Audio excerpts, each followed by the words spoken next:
Jason, not the way you wanted it to end, but you must be immensely proud of your players' efforts. Yes, definitely.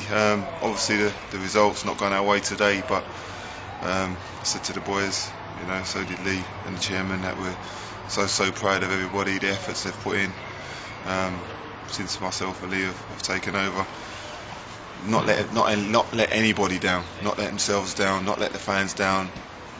Did everything in their powers to go and win a game of football. So that's all you can ask for from a coach or manager's perspective, that your players go out and don't freeze on the day, which you didn't. There was some fantastic football being played, and the bottom line is they've scored 2 really good goals home and away. So take those goals out, it's a foregone conclusion that we win the game. But as I said, they scored 2 fantastic goals, so there's nothing you can do about that. Just hold your hands up.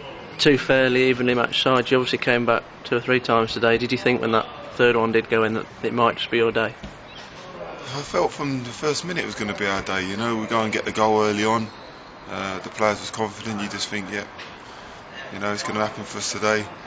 Then they go and score, and you just think, wow, here we go. Then we go and score, and it's topsy-turvy. And as exciting as it is, I can see where some coaches, some managers age very quickly. So as much as I enjoyed it, it was quite tense stuff. So good stuff.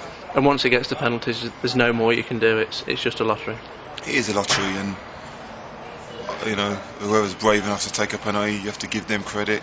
No one wants to miss one.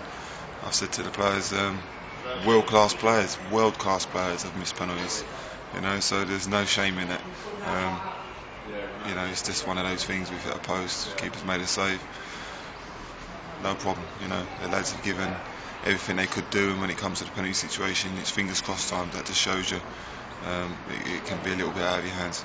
How have you enjoyed management, and is it something that you now want full time? I've enjoyed it. I thought I would. I've kind of slipped into it easily.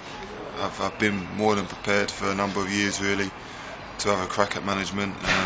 Coaching is very easy for me. I'd be a tracksuit manager anyway.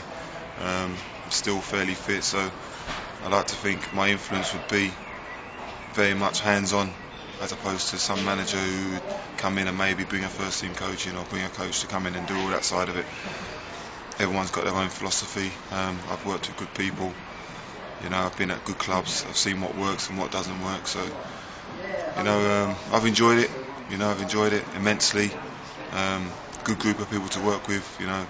Both in terms of players and people behind the scenes as well. There's a lot of people here that go unnoticed, who have been here a number of years from the time when I was here as a league player. So it's good to see that these people are still stuck with the club and the club's not died. And credit to the chairman as well. He's kept the club going, and to be involved in 2 successive playoffs is testament and credit to everybody involved with the club. So everybody should be immensely proud of the football club. And presumably now, whichever way it goes, you want it sort of resolving this week in the next few days, just so everybody knows where they stand and how things go forward. Yeah, I think everybody's got to know as soon as possible. The chairman knows what he's got to do.